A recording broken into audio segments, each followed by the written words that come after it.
The Great Debate of Steven Universe. The two main complaints I have seen about Steven Universe are the character of Lapis and the need to redeem all of the villains. Today we'll be talking about redeeming all of the villains. Let's talk villains. I seem to have been one of the very few people who was not surprised by Change Your Mind. Most shows might have had a redemption arc for one villain. Major villain or mega villain will still be defeated by violent means, even if not killing. A famous example would be Avatar: The Last Airbender, in which Zuko is redeemed, but his father's powers are taken away. This is a particularly good example because the hero was so against killing everyone, and that was a major driving plot point. Steven Universe's overall theme has never been one of villains being defeated by might. Yes, the corrupted gems are defeated by strength, but in the very first season, the idea of healing them was brought up. Monster Buddies, episodes 23.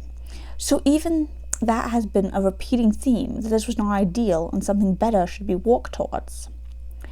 Aside from that, we have a list of villains of Lapis, who was quickly befriended, Peridot, who took several times to befriend, and Jasper, one of the very few not befriended. In every major fight, at least one of the two major villains have been redeemed. Peridot out of Peridot and Jasper, Topaz out of Topaz and Aquamarine, and the other Amethyst out of them and Holly Blue.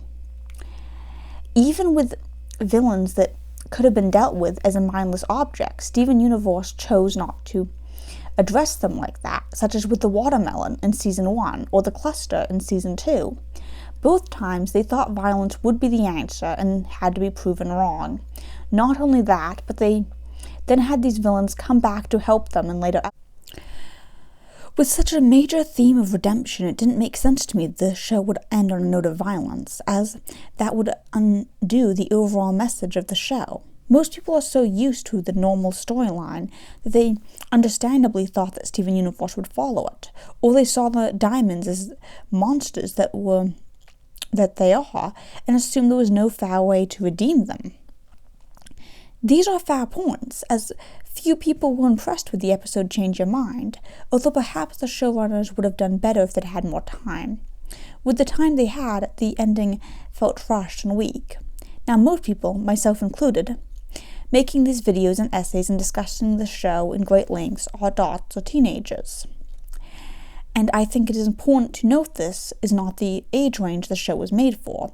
While the showmakers are of course aware of the large part of the audience that this makes up, the show is in fact, at its core, a kid's show.